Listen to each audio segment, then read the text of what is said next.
Allah. Terus bagaimana hubungan dengan anak saya yang sekolah di pesantren, Pak? Ini mau nanya. Kita sudah bersuci atau berwudu. Terima kasih, Kemudian Bapak. bersihkan wudunya batal. Wudunya batal. Bismillahirrahmanirrahim. Assalamualaikum warahmatullahi wabarakatuh.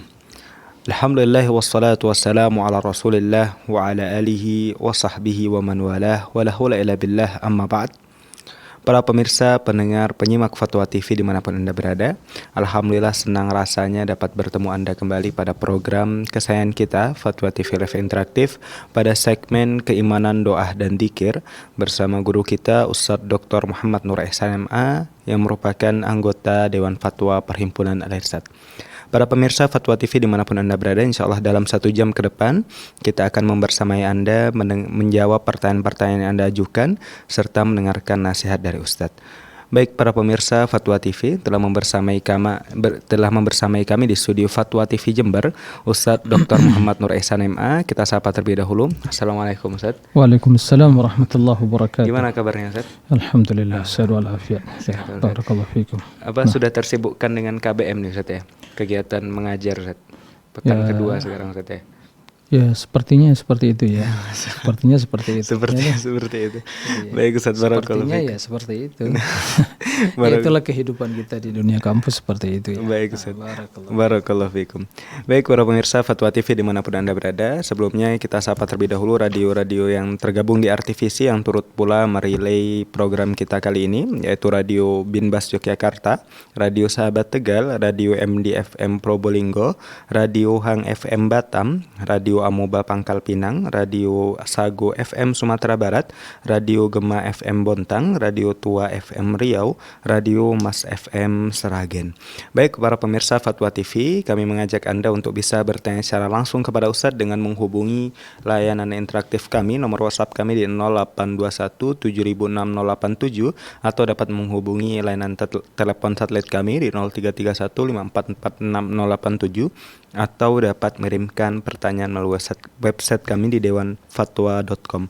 Baik para pemirsa Fatwa TV, seperti biasanya dalam mengawali program kita pada malam hari ini, kita akan mempersilahkan Ustadz untuk menyampaikan nasihat pembuka. Kepada Ustadz kami persilahkan. Nah.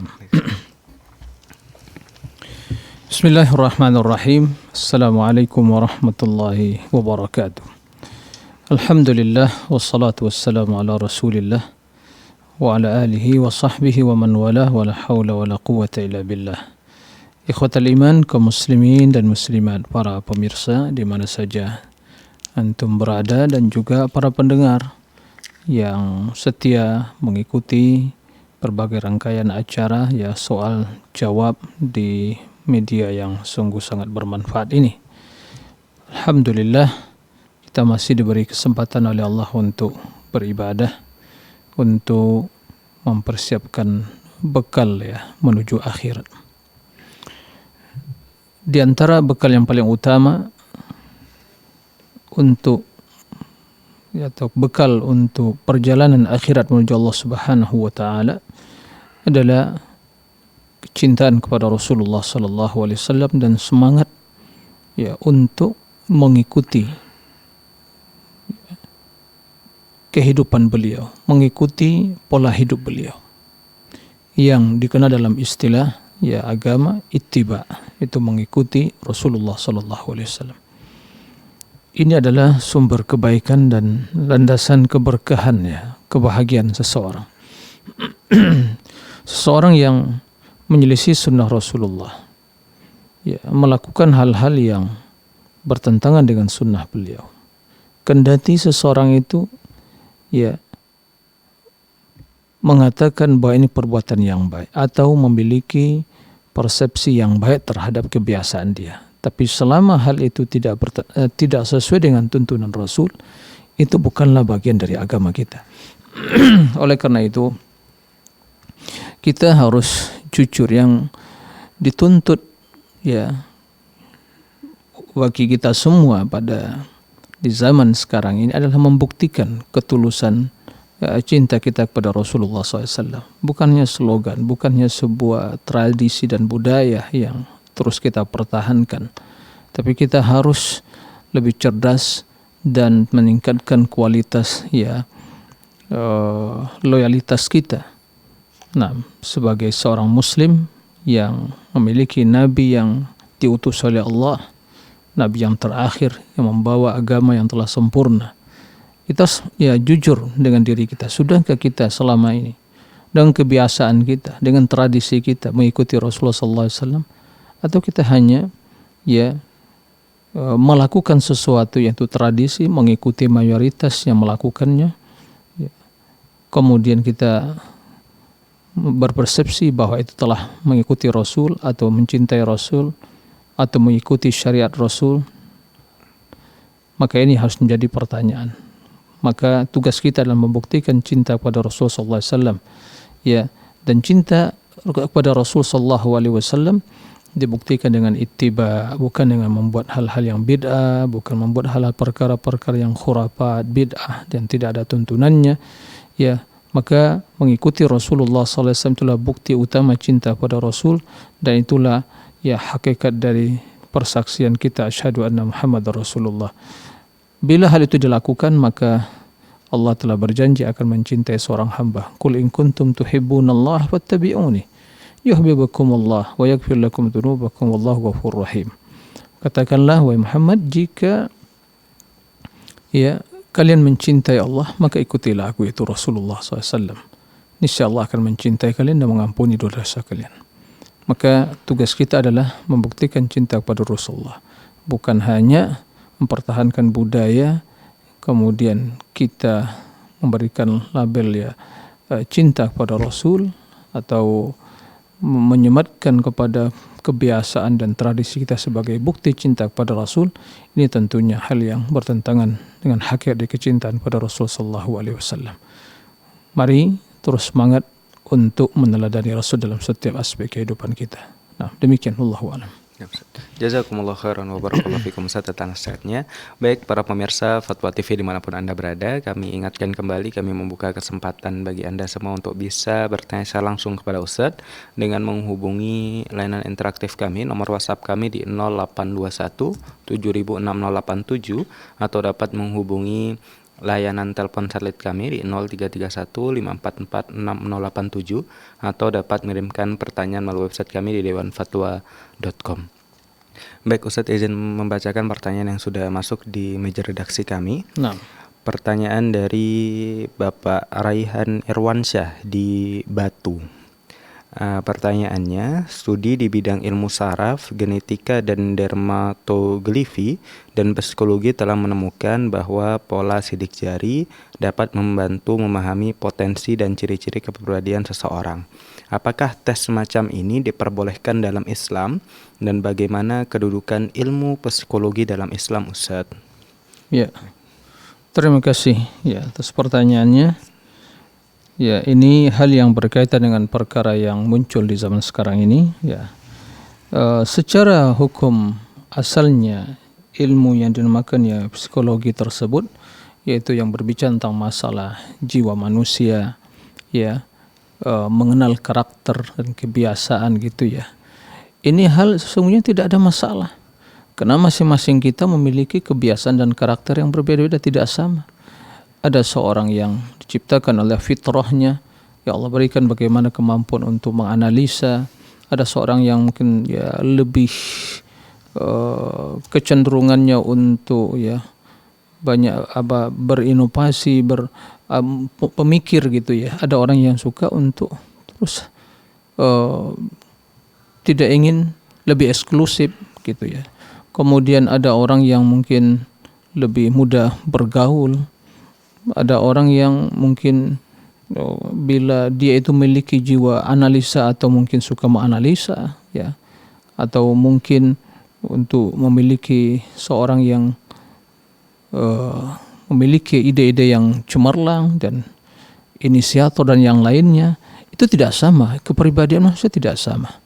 Nah, bila terbukti bahwa dengan melakukan penelitian bahwa yang demikian itu membantu untuk mengenali kepribadian, maka tidak ada masalah. Dan itu bukan perkara yang gaib atau merekayasa, tidak.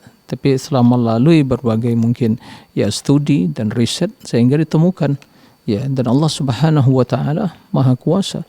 Dan itu juga membuktikan bagaimana ya keagungan ciptaan Allah Subhanahu wa taala. Jadi tidak ada masalah bi'inillah ya, karena tidak ada pertentangan, karena bukan hanya sebatas merekayasa tanpa ada bukti, tapi setelah dilakukan penelitian kemudian dibuktikan ternyata masing-masing menjadi sampel dari pembuktian tadi, maka ternyata ya ada pada mereka sifat-sifat yang seperti itu.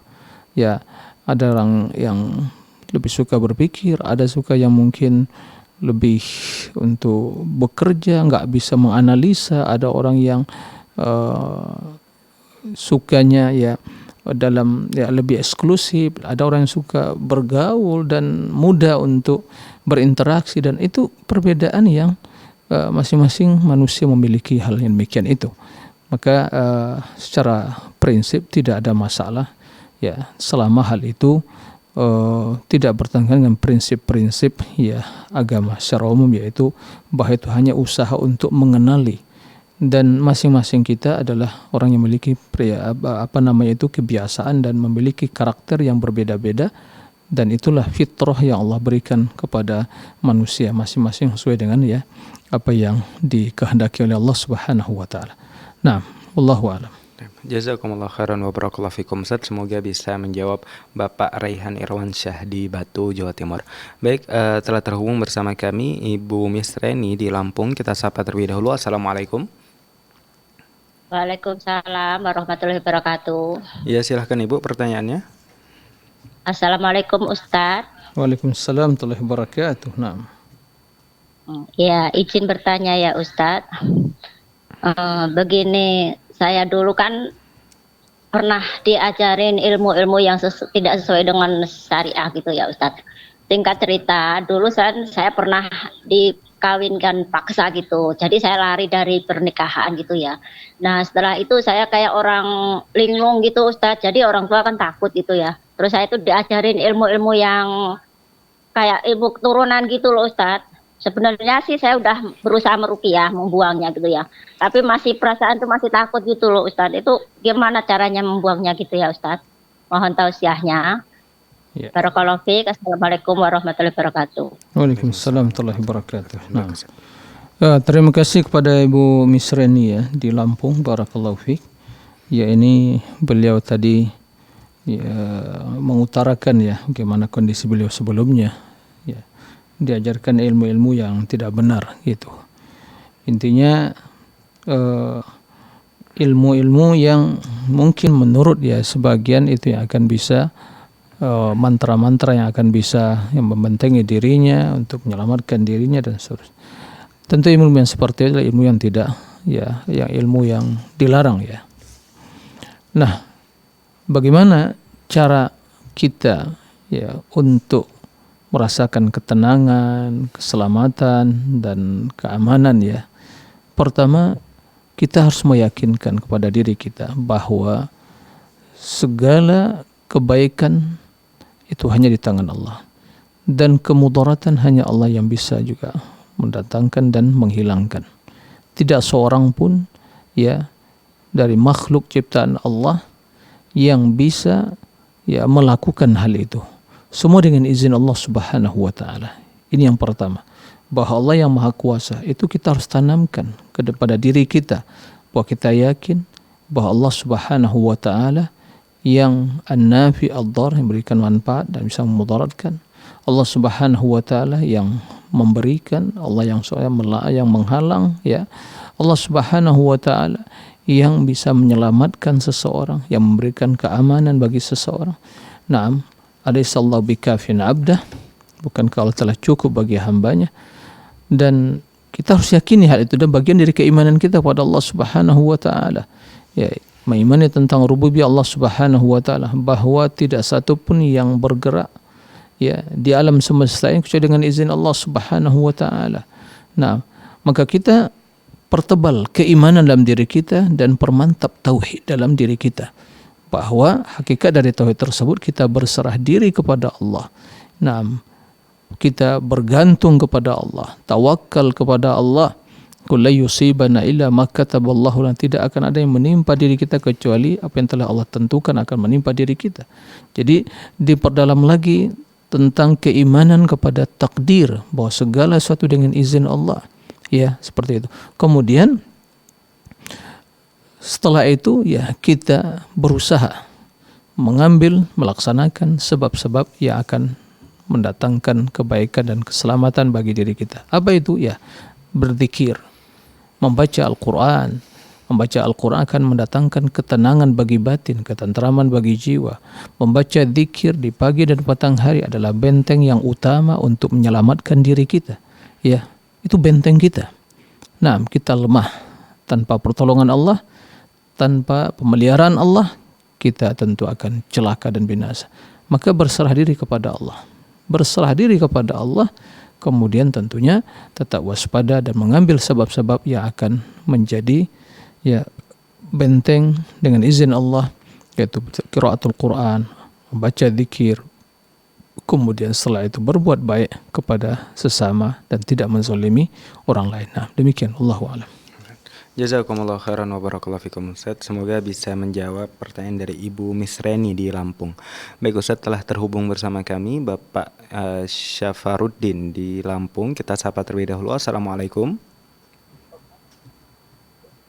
Assalamualaikum Bapak.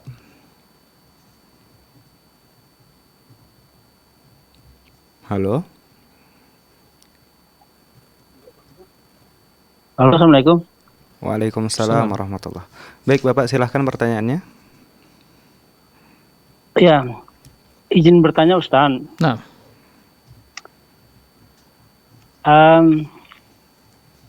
Tentang masalah sholat. ya.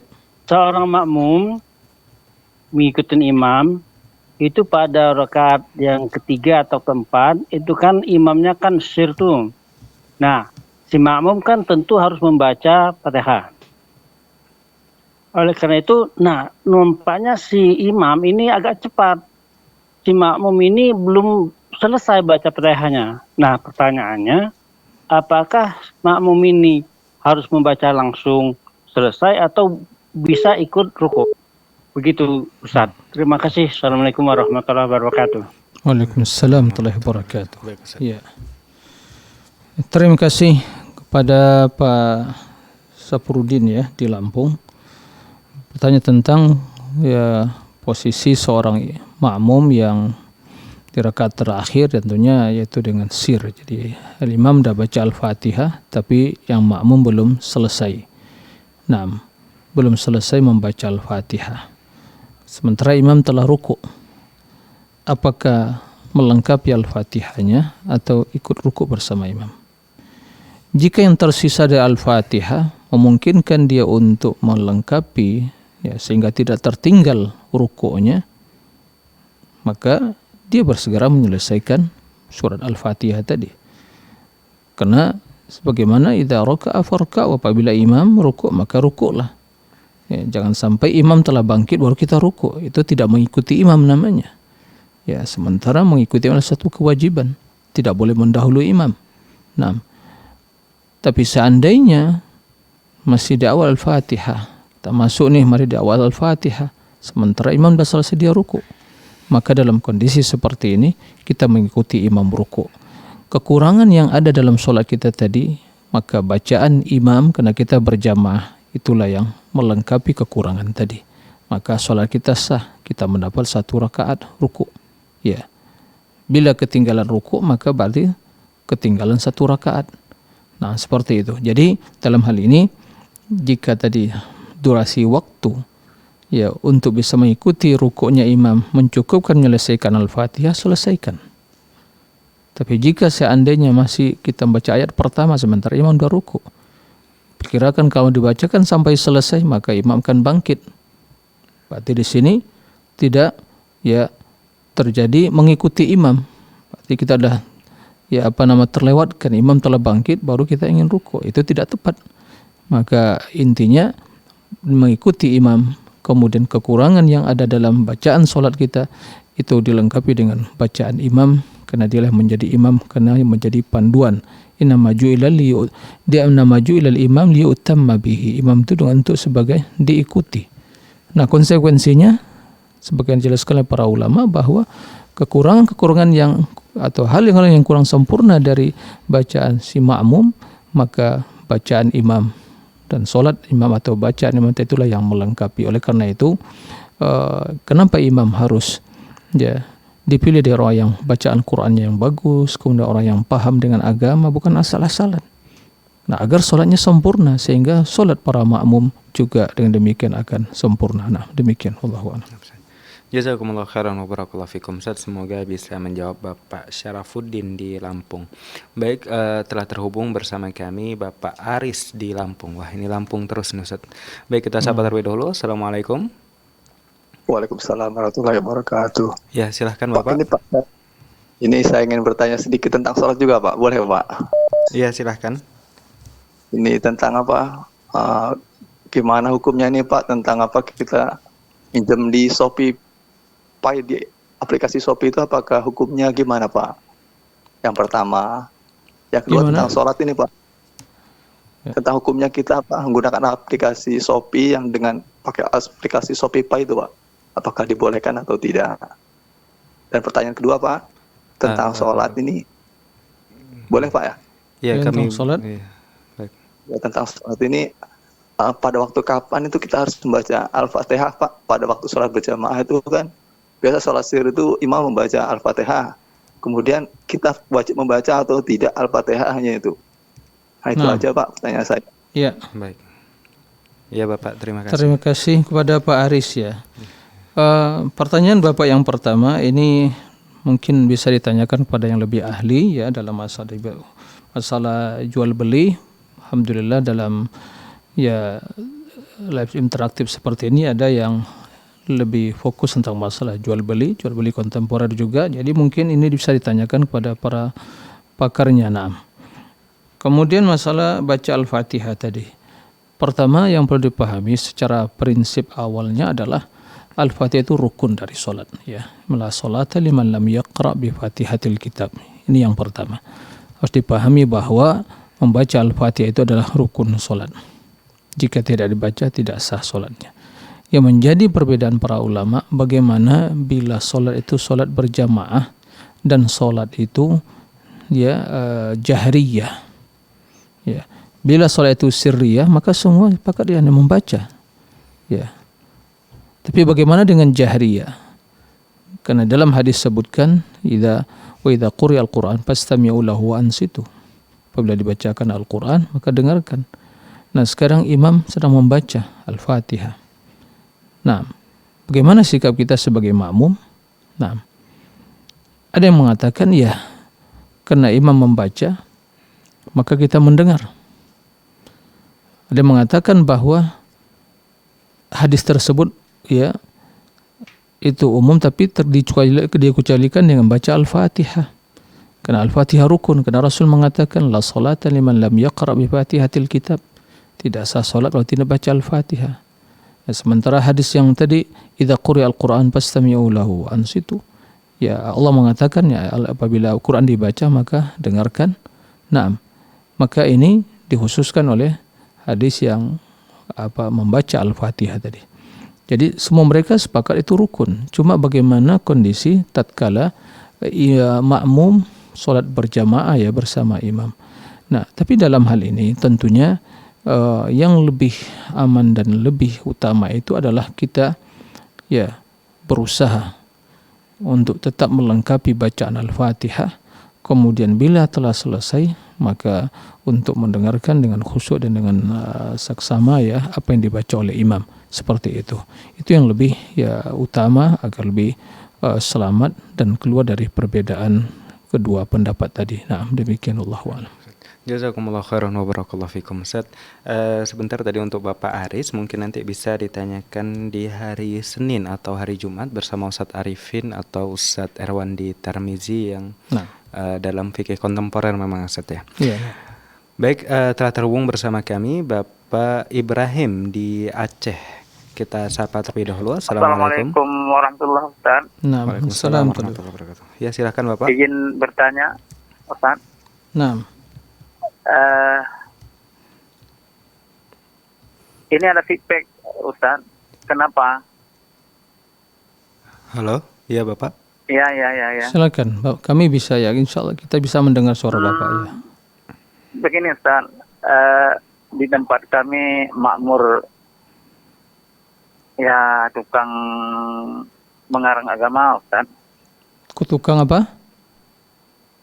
Tukang mengarang-ngarang dalam agama. Oh, ada tukangnya ya, mengarang-arang dalam agama ya. Ini baru istilahnya Ya. baru pertama saya dengar ini. Tukang mengarang-arang agama. Taib. Jadi gimana? Jadi imam lagi, bagaimana caranya saya yang sudah mengetahui secara jelas bahwa itu karangan dari dia. Bagaimana solusi saya mengikuti imam yang demikian? Oke. Apakah ada manfaat atau faedahnya bagi saya mengikuti? Iya. Sementara saya sangat jauh untuk menuju berjamaah ke tempat yang lain Ustaz. Taib. Dan hati saya juga tidak nyaman, Ya. cenderung untuk membenci. Taib. Berdosakah saya Ustaz? Jadi imamnya ini suka mengada-ngada gitu ya, urusan agama. Nah, kita bermakmum. Bagaimana hukumnya bermakmum di belakang imam yang seperti itu? Mungkin itu kesimpulan pertanyaannya, Pak ya. Iya. Oke, nah. Ya. Ya, terima kasih kepada Pak Ibrahim ya di Aceh, barakallahu fiik. Nah, ini baru istilah baru ya, ada tukang mengarang-arang agama ya. Ya. Ini jelas ya dosa besar ya. Bahkan ini adalah perbuatan yang diharamkan ya. Agama bukan karangan kita, bukan buatan kita, bukan selera kita, tapi agama adalah wahyu. Makanya tatkala orang musyrikin memiliki ya tokoh-tokoh yang mengarang agama tadi, Allah mencela mereka, am lahum syuraka syara'u lahum minad dini man lam ya'zan bihillah. Apakah mereka memiliki sekutu-sekutu yang ya mengarang-arang tadi agama yang tidak diizinkan oleh Allah? Ini jelas perbuatan haram. Ya, bahkan termasuk ya keperbuatan ya syirikan, karena mensyariatkan suakana hak mensyariatkan kita milik Allah Subhanahu wa taala. Jadi intinya mengada-ngada dalam agama, ini perbuatan bid'ah. Nah, seorang imam itu dia panutan, harus menjadi orang yang baik. Ya, jangan orang yang fasik, jangan pelaku bid'ah, ya. Seperti itu yang pertama. Nah, bagaimana bila kita dihadapkan kondisi di mana imamnya ya suka membuat hal-hal yang bid'ah, mengada-ngada dalam agama, ya. Bagaimana hukum sholat di belakangnya? Taib. Untuk menjawabnya perlu kita memahami satu kaidah jelaskan oleh para ulama bahwa bila imam ya sang imam tadi sah sholatnya dalam artian dia tidak berbuat kekufuran, ya sholatnya sah, maka secara hukum prinsip ya bermakmum di belakangnya sah juga. Itu secara prinsip awalnya seperti itu. Kembali masalah ya keutamaan atau utama atau tidak. Nah, secara prinsip kalau sah ya solat imam tadi maka solat makmum sah. Tapi kalau solat imamnya tidak sah maka tidak sah bermakmum. Mungkin imamnya berbuat syirik jelas ya, minta kepada patung berhala atau mungkin orang mati atau meyakini akidah-akidah yang syirik atau kufur gitu ya. Atau mungkin dia murtad kemudian sholat, ya enggak sah sholatnya dan tidak sah pula bermakmum. Adapun bila dia melakukan bid'ah yang tidak sampai mengeluarkan dari Islam, tentunya dia berdosa berbuat bid'ah tadi, mengada-ngada, mengarang-arang tadi. Nah, ini jelas tercelah. Dan itu tidak pantas menjadi imam, tidak pantas. Orang yang melantik dia atau mungkin menyujud itu dosa. Kena ta'awun 'alal itsm, tolong menolong dalam kejahatan, dalam dosa. Ya, maka dia tidak pantas. Ya, jadi imam itu orang yang soleh, orang yang loyalitas tinggi pada sunnah, bacaan yang bagus gitu ya. Itu seorang imam. Jadi dalam hal ini jika Pak Ibrahim ya mendapatkan tempat atau masjid yang imamnya melaksanakan solat dengan sunnah Nabi, itulah yang utama. Jika tidak, tapi ya bid'ahnya tidak sampai kepada hal-hal yang kekufuran, maka solat Pak Ibrahim sah. Tapi mungkin nilai keutamanya berkurang karena kurang sempurna sholatnya, tapi sahnya sah ya, tapi kurang sempurna sholatnya karena ya imamnya mengada-ngada atau mengarang-arang agama gitu ya. Nah, jadi usahakan dalam hal kondisi seperti ini, jika tentunya berjamaah adalah hal yang wajib bagi kaum lelaki ya, berjamaah, maka usahakan ya untuk bisa mencari sholat di tempat yang lebih nyaman dan sesuai dengan pelaksanaan dengan sunnah. Jika tidak ya lakukan berjamaah ya, kemudian memohon kepada Allah al-qabul, kemudian dilengkapi kekurangan yang ada tadi dengan sholat-sholat sunnah nafilah yang disyariatkan ya sebelum sholat atau sesudah sholat. Nah, demikian wallahu a'lam. Jazakumullah khairan wa barakallahu fikum Ustaz. Semoga bisa menjawab Bapak Ibrahim di Aceh. Baik para pemirsa Fatwa TV dimanapun Anda berada, kami mengajak Anda kembali untuk bisa bertanya secara langsung kepada Ustaz dengan menghubungi layanan interaktif kami. Nomor WhatsApp kami di 0821 706087 atau dapat menghubungi nomor telepon satelit kami di 0331 544 6087 atau dapat mengirimkan pertanyaan melalui website kami di dewanfatwa.com. Baik, alhamdulillah telah tersambung bersama kami Ummu Zahra di Riau. Kita sapa terlebih dahulu. Assalamualaikum. Waalaikumsalam warahmatullahi wabarakatuh. Ya, silakan Ibu pertanyaannya. Ya, terima kasih. Assalamualaikum warahmatullahi wabarakatuh, Ustaz. Waalaikumsalam warahmatullahi wabarakatuh. Nah, Ini terkait dengan keadaan ketika sholat di bulan Ramadan, Ustaz. Di masjid itu setiap tahunnya selalu ada dan sholat berjamaah itu shaf yang putus, Ustaz. Sampai putusnya itu berjarak sekitar 5 atau 6 orang itu. Nah, sebagai kita yang di tempat yang terputus itu, apakah kita akan merapat ke sebelah kanan atau kiri atau bagaimana, Ustaz, yang sebaiknya? Mohon pencerahannya. Assalamualaikum warahmatullahi posisinya Ibu di sebelah mana? Posisi Ibu sebelah mana? Ya, terputus. Oke, nah. Ya, terima kasih ya kepada Ibu Ummu Zahra di Riau.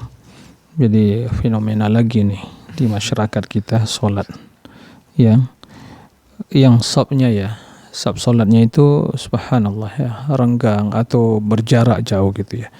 Ini sebagai indikator bahwa yang sholat perlu belajar sholat lagi, yang nggak sholat diajak untuk sholat. Kita harus sadar betapa banyak ya, atau yang mendominasi kehidupan atau tata cara ibadah kaum muslimin itu ya banyak ya sebuah kebiasaan ya. Buktinya kita masih banyak melihat ya di masyarakat sholat tapi safnya nggak lurus, nggak tahu bagaimana saf yang benar, bagaimana safnya para malaikat gitu ya. Dan menyempurnakan saf yang pertama dilengkapi dulu ya sempurna.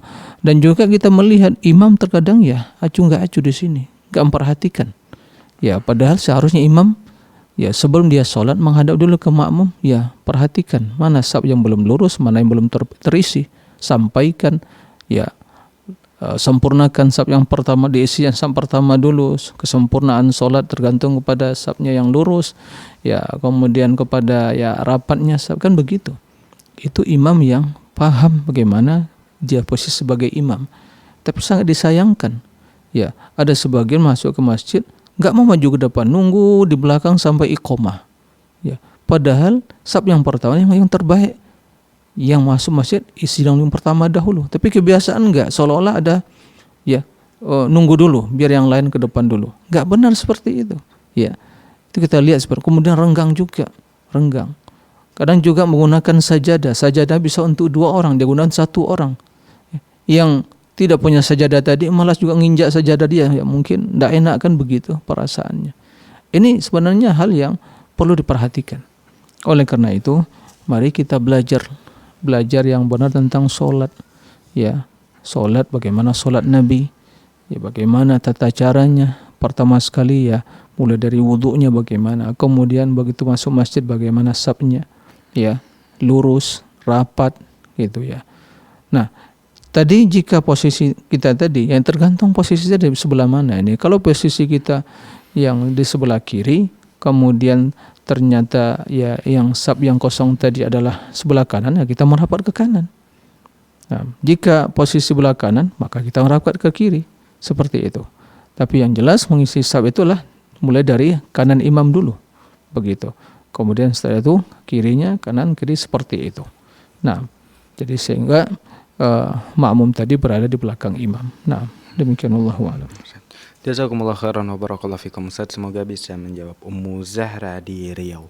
Baik Ustaz, izin membacakan pertanyaan yang sudah masuk di meja redaksi kami. Nah, Ini ada pertanyaan yang mungkin berkaitan tadi sama pertanyaan dari Ibu Misreni Ustaz di Lampung. Iya. Dari Bapak Dimas Nur Taufik di Batu, Jawa Timur. Pertanyaannya, bagaimana hukumnya mempelajari khusus ilmu ruqyah dan menjadi peruqyah agar bisa mendakwakan tauhid, Ustaz? ya. Terima kasih ya kepada Ibu Pak Dimas ya Nur Taufik seputar masalah mempelajari khusus ilmu ruqyah. Ya, secara khusus ya dinamakan ilmu ruqyah. Itu memang tidak ada istilah yang seperti itu ya dalam istilah keilmuan para sahabat dan juga disampaikan Rasul. Tapi Rasul mengatakan ya boleh meruqyah bila ya tidak ada lafaz-lafaz kesyirikan dalam ruqyah tersebut. Man istata'a an yanfa'a akhahu falyaf'al. Seorang bila bisa memberikan manfaat kepada saudaranya ya silakan membantu. Adapun menjadikan sebuah disiplin ilmu kemudian menjadi sebuah spesialisasi seorang kemudian dia pelajari kemudian membuka misalnya praktek ruqyah ya seperti klinik ruqyah dan yang lainnya. Nah, hal yang seperti ini yang dijelaskan oleh para ulama ini ya hal yang makruh ya atau bahkan sebagai mengatakan tidak boleh. Kenapa? Karena ruqyah pada dasarnya tujuannya adalah untuk apa? Untuk saling membantu ya pengobatan dengan membaca ayat Al-Quran dan juga zikir-zikir, dan masing-masing bisa melakukan untuk dirinya atau orang lain yang bisa membantu saudaranya ya.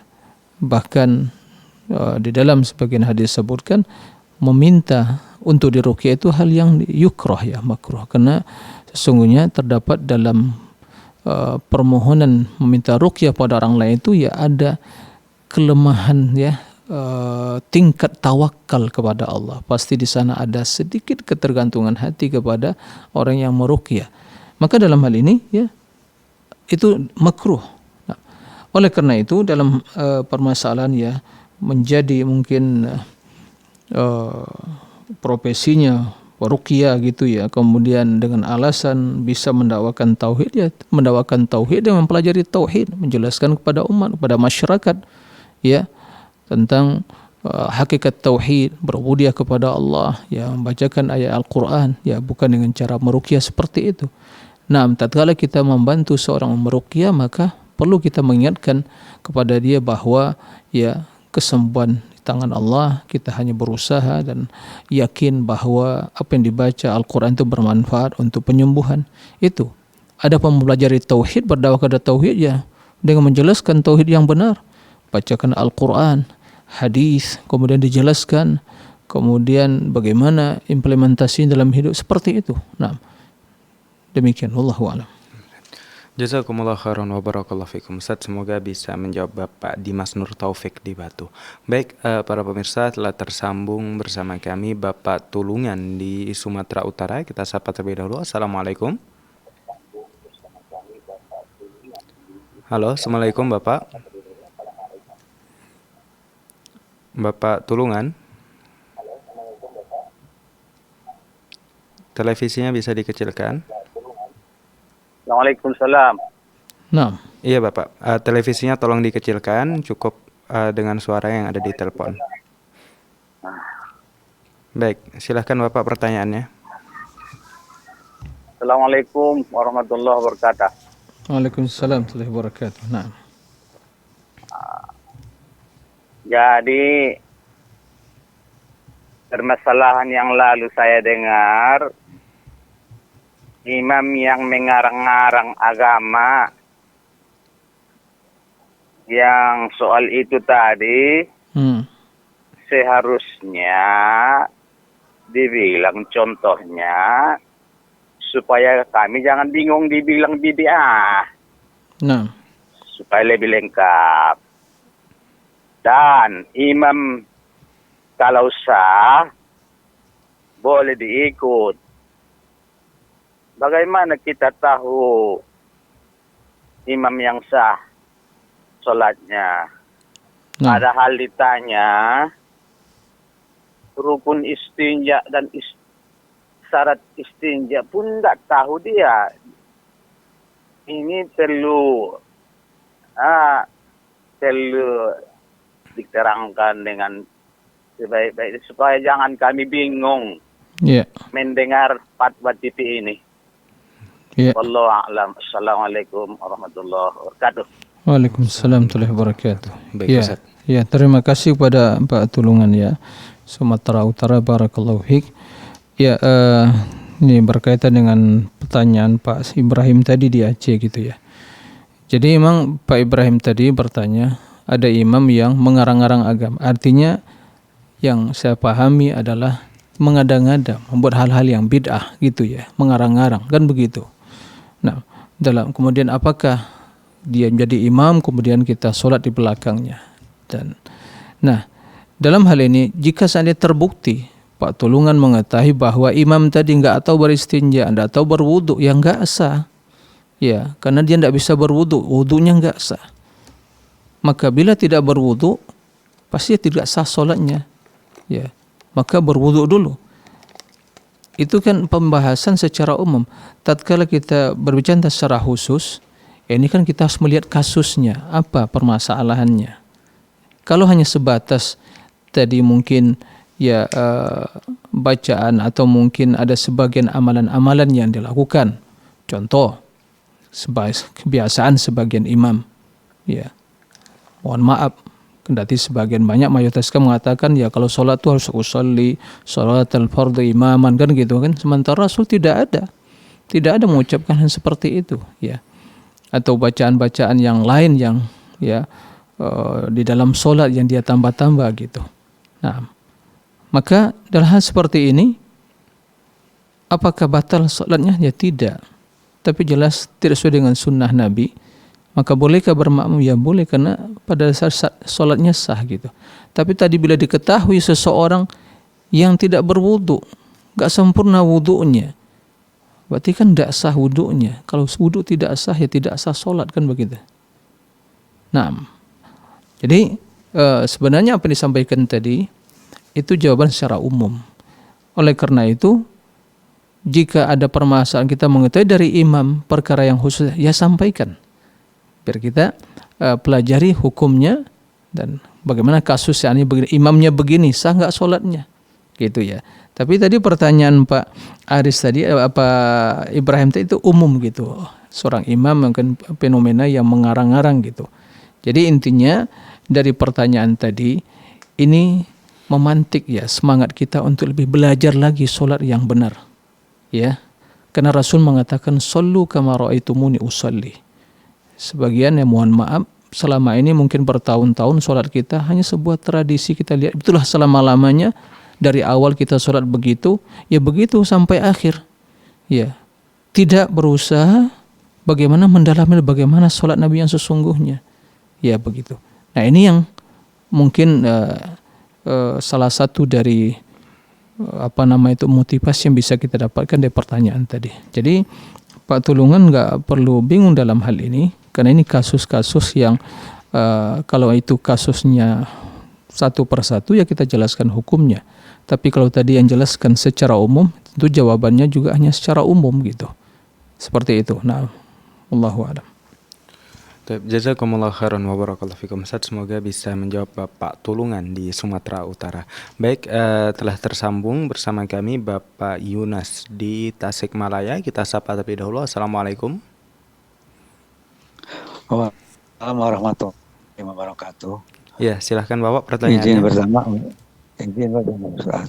pertama Ustaz. Nah, yang saya ingin tanyakan mengenai tokoh agama mencium kepala orang kafir gitu. Bagaimana hukumnya tadi? Mohon pencerahan.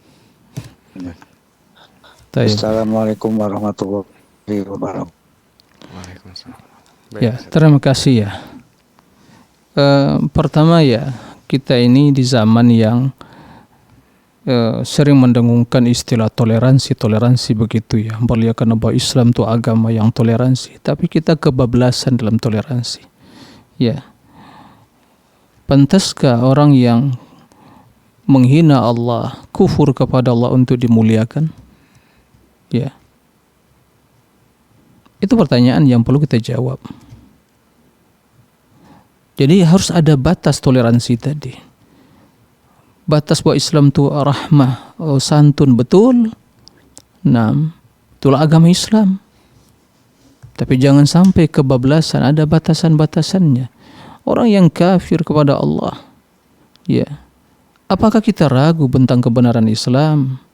Ya, apakah kita meragukan sehingga kedatangan orang kafir kita ada itu mereka akan membawa kabar gembira kebaikan tentang agama kita dan kemudian kebaikan negeri kita? Ya, tidak ada yang namanya dosa yang lebih besar dari kekufurannya. Apa yang kita harapkan dari seorang yang menghina Allah, ya, musyrik kepada Allah, yang maka oleh karena itu tidak pantas, apalagi kalau dipertontonkan. Ini adalah sebagai pembodohan ya bagi masyarakat, pendangkalan, ya, sehingga sebagian mengungkapkan masjid jadi alih fungsi gitu ya, bahwa masjid ini bukan hanya untuk sampai adalah masjid kemanusiaan. Ya subhanallah, enggak ada istilah masjid kemanusiaan itu. Masjid kaum muslimin, innal masajida lillah. Masjid ya milik Allah. Maka semua yang datang untuk mengagungkan Allah, beribadah kepada Allah, itulah berhak bagi mereka. Adapun orang kafir dengan alasan kemanusiaan, ini kebablasan, maka enggak pantas. Ya, dengan sengaja kita menghinakan diri kita sendiri. Kita telah dimuliakan oleh Allah dengan iman, dengan Islam. Lalu kita ya mempertontonkan kepada masyarakat, kepada orang awam. Ya, ini yang sangat disayangkan karena tidak dibenarkan ya, tidak dibenarkan seperti itu. Kita harus bangga dengan keislaman, tapi tidak boleh menyombongkan diri. Bangga, kita mulia. Ya, enggak perlu sujud-sujud sujud dan kemudian dengan hal cara seperti itu mengagungkan. Ya, kalau hanya sekedar salaman tidak ada masalah. Enggak perlu ciuman ya kepala, ciuman tangan ya. Seperti itu.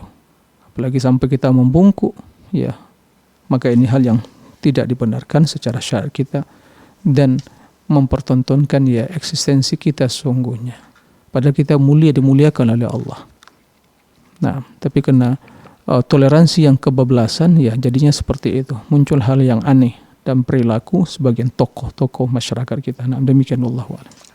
Jazakumullah khairan wa barakallahu fikum Ustaz. Semoga bisa menjawab Bapak Yunas di Tasikmalaya.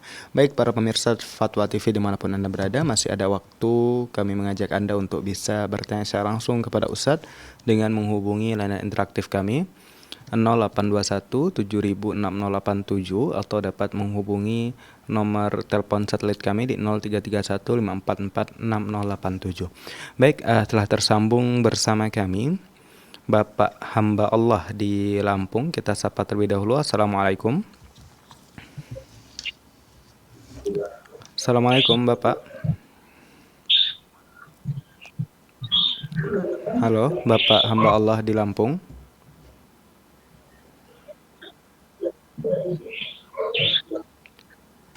Iya. Assalamualaikum Bapak hamba Allah. Assalamualaikum. Waalaikumsalam warahmatullahi. Iya Bapak, silahkan pertanyaannya.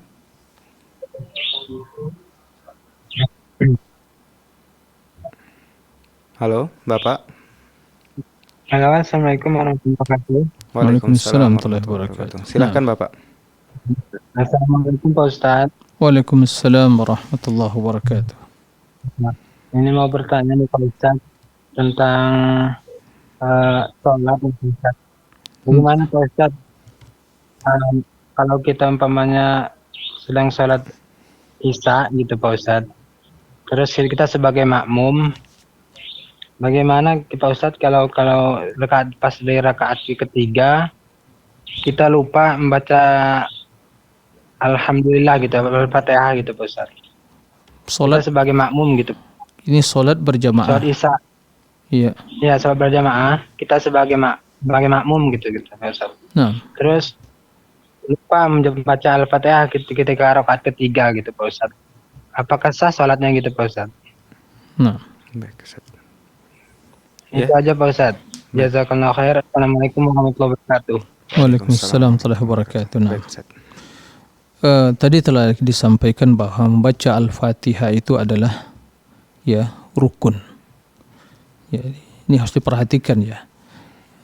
Bila itu sengaja ditinggalkan, tidak dibaca, maka jelas sholatnya tidak sah. Ya, sholatnya tidak sah. Jadi perlu diperhatikan bahwa membaca Al-Fatihah adalah rukun. Ya. Dan rukun apabila ditinggalkan, ya, maka tidak bisa diganti dengan sujud sahwi. Nah, oleh karena itu, mari kita mengajak kaum muslimin untuk memperhatikan hal ini. Ya. Bahwa membaca Al-Fatihah adalah rukun. La salata liman lam yaqra' Fatihatil Kitab. Nah, bila seseorang solat berjamaah seperti yang disampaikan tadi, ya, ini tidak terlepas dari khilaf para ulama kalau dia solat berjamaah apakah juga wajib baca Al-Fatihah atau tidak. Ya. Maka ya bila kita kembali kepada pendapat bahwa qiraatul imam, qiraatul lil ma'mum, bacaan imam itu bacaan bagi makmum, maka seandainya itu dia berjamaah lupa membaca tadi, maka bi'inillah ya bahwa bacaan imam tadi melengkapi kekurangan yang ada tadi. Tapi bila dia sendirian solat lupa, maka ya tidak sah. Dia mengulang solatnya jika tidak membaca Al-Fatihah. Nah, demikian wallahu a'lam. Maka harus menjadi perhatian kita semua. Mari kita sempurnakan solat, ya, dirikan solat dengan baik, baca Al-Fatihah, jangan sampai lupa. Ya, jelas kalau solat sendirian jelas ya tidak sah solatnya karena dia tidak membaca rukun. Tapi berkaitan dengan solat berjamaah maka tergantung kepada perbedaan dari para ulama. Ada mengatakan tetap membaca. Ya, kalau sirriyah ya semua sepakat tetap membaca. Tapi bagaimana solat jahriyah? Apakah makmum membaca mengikuti atau mendengar bacaan imam tadi? Nah, maka bila hal itu telah terjadi, maka kembali kepada pendapat yang mengatakan ya juga qiraat atau bacaan imam tadi adalah bacaan bagi makmum, maka insyaallah salatnya sah. Nah, demikian wallahu a'lam. Jazakumullah khairan wa barakallahu fikum Ustaz. Semoga bisa menjawab Bapak hamba Allah di Lampung. Baik Ustaz, telah tersambung bersama kami Bapak hamba Allah di Aceh. Kita sapa terlebih dahulu. Assalamualaikum. Halo, assalamualaikum Bapak. Waalaikumsalam dari Aceh. Ya, baik Bapak, silahkan pertanyaannya. Assalamualaikum. Waalaikumsalam warahmatullahi wabarakatuh. Nah. Kami bertanya tentang salat salat malam, tahajud. Iya. Kami suami istri selalu melakukan salat tahajud. Nah. Di dalam satu kamar. Ya, baik Bapak. Ya, apakah kami harus lakukan secara berjamaah? Karena selama sendiri masing-masing, Ustaz. Nah, ya. Apakah itu sah? Nah. Ya. Cukup Bapak? Cukup, baik. Ya, nah. Terima kasih kepada Pak ya hamba Allah di Aceh. Jadi beliau sama istri ya alhamdulillah rutinnya sholat tahajud malam, tapi di kamar masing-masing sholat ya. Tentu sholat tahajud itu kan sholat yang pada hukum asalnya adalah sholat yang dilakukan secara sendirian ya, tidak dirutinkan berjamaah. Tapi Nabi sesekali atau pada suatu ketika ya pernah juga ya sahabat salah Ibnu Umar gitu ya. Nah, Ibnu Abbas itu ya. Beliau sholat, kemudian diikuti oleh Ibnu Abbas. Beliau berdiri di sebelah kiri, kemudian dialihkan sholat ini, rubah posisi berbeda di sebelah kanan begitu. Jadi tidak ada unsur kesepakatan. Ya, tapi Ibnu Abbas melihat Rasulullah SAW ikut sholat. Jadi sholat malam itu pada dasarnya adalah sholat yang dikerjakan secara individu, yaitu masing-masing. Tapi sekali ya sebagai dalam hadis Allah merahmati seorang suami membangunkan istrinya jika tidak mau bangun dipercikkan air ke mukanya, kemudian dia bangun, kemudian mereka sholat malam. Begitu juga semoga Allah merahmati istri yang melakukan yang sama pada suaminya. Jadi sesekali tidak ada masalah. Tapi solat yang namanya tahajud itu solat yang dilakukan secara individu. Nah, tapi sekali berjamaah tidak ada masalah. Nah, demikian wallahu a'lam. Jazakumullah khairan wa barakallahu fikum Ustaz. Semoga bisa menjawab Bapak hamba Allah di Aceh. Baik Ustaz, alhamdulillah pertanyaan tadi menjadi pertanyaan penutup kita pada pertemuan kali ini. Kami ucapkan jazakumullah khairan wa barakallahu fikum Ustaz atas setelah meluangkan waktu pada kami.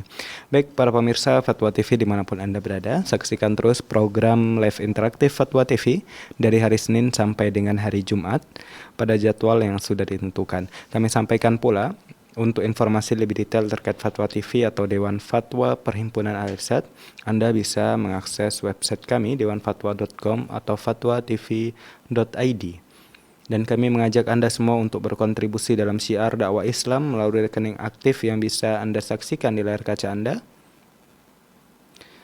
Pemirsa Fatwa TV yang semoga rahmati Allah, terima kasih sekali lagi kami ucapkan bagi Anda semua para pemirsa, pendengar dan penyimak live interaktif ini. Akhirnya kami mewakili rekan kerja yang bertugas pamit undur diri. Kita tutup dengan doa kafaratul majlis. Subhanakallahumma wa bihamdika asyhadu an la ilaha illa anta astaghfiruka wa atubu ilaik. Syukran. Wassalamualaikum warahmatullahi wabarakatuh. Ya Allah. Terus bagaimana hubungan dengan anak saya yang sekolah di pesantren, Pak? Ini mau nanya sudah masuk atau berumah ba'd. Terima kasih, Kemudian Bapak. bersentuhan